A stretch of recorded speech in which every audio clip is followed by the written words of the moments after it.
Hello, this is Mark. I am drawing in this video. I'm drawing snowmen, a snowman. In the Kickstarter I've got going, Snowman Greeting Cards, we have some commission spots available. And this is basically what I go through to do a commission. This image is, I just need to have a snowman, a Christmas tree, and a friend, and all doing something together. So I've got a blank piece of paper here, and I've got rough ideas in my head.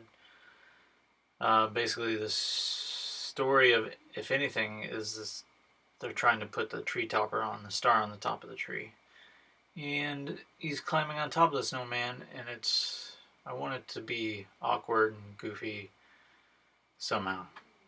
It's got to express something. It can't just be the snowman standing there.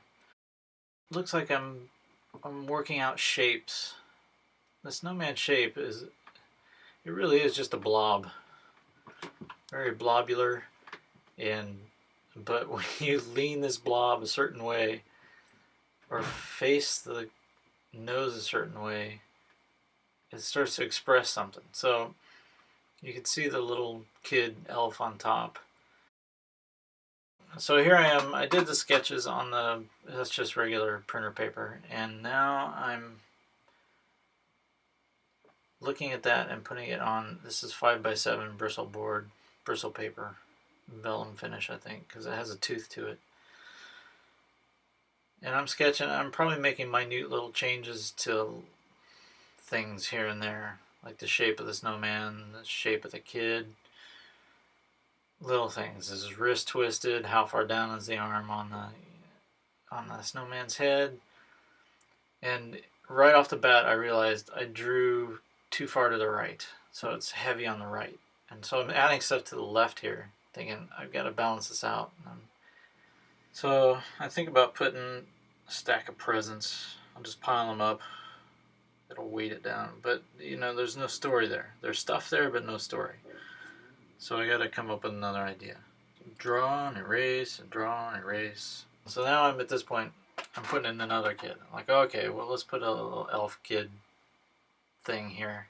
And he's trimming the tree, putting the decorations on. And I'm hoping that that's going to even out the composition.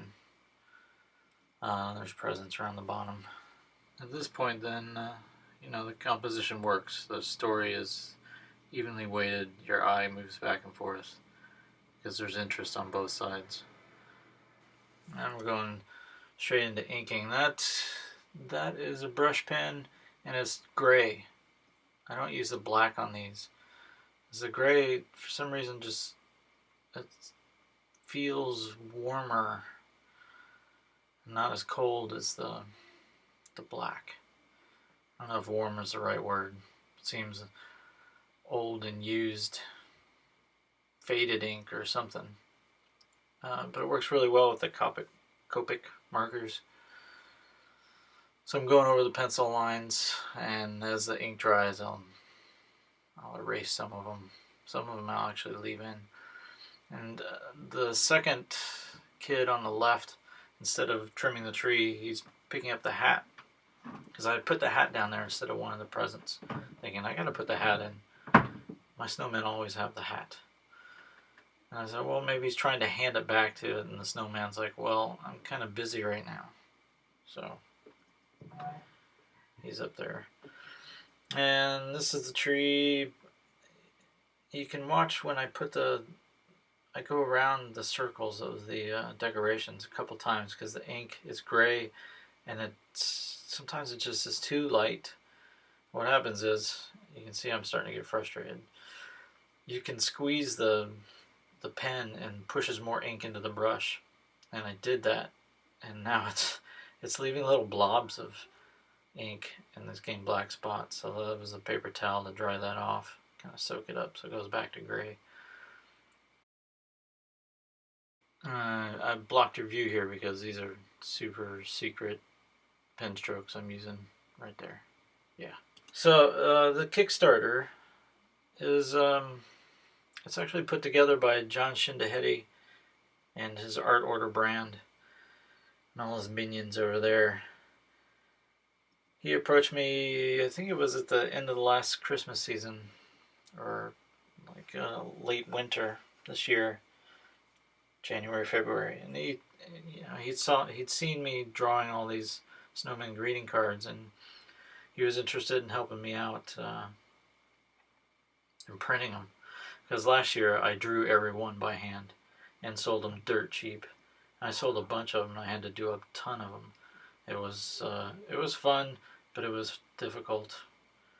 It was hard, and I wasn't really, I made some dinner money, but it was fun. I went to the holiday craft fairs at two of the local elementary schools, and it was fun sitting in a booth and decorated the top of it very Christmas-like, and people were slapping down the money before I was even done.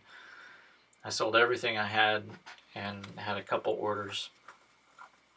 It was like being at what I would think like being at a Comic-Con or something, except this was just locals and kind of an artsy craftsy fair types. But I was the only one, as far as I could tell, that was actually making something right there on the spot by hand. So it was a lot of fun, and the style is, I don't know, it's the style. It's just the way I always do pen and ink. And of course, Calvin and Hobbes, Bill Watterson, huge influence. I don't know if he's an influence, but when I saw Calvin and Hobbes for the first time, I immediately could understand how his pen was moving when he drew Calvin and Hobbes and inked it. And that kind of informs what I do here. I try and make marks similar. So with the markers, I'm only using cool and warm grays, and I think maybe one neutral. I think I use that on their clothing, on the kids' clothing and their hats, and that's it. And otherwise, I'm going to come in with some spot colors with colored pencils, a little bit of orange on the carrot nose and red and green on the presents and decorations. So you have to check out the Kickstarter. I believe there are 4 spots left for commissions, and I'm pretty sure these are not the last that I'll ever do, because they really are popular and they really are cool and fun to do. So this year we have a set of 10 different images in one box. So check out my Kickstarter. I'll put a link down below. Hope you enjoyed the video. Thanks for tuning in. I hope to do more soon. Thanks.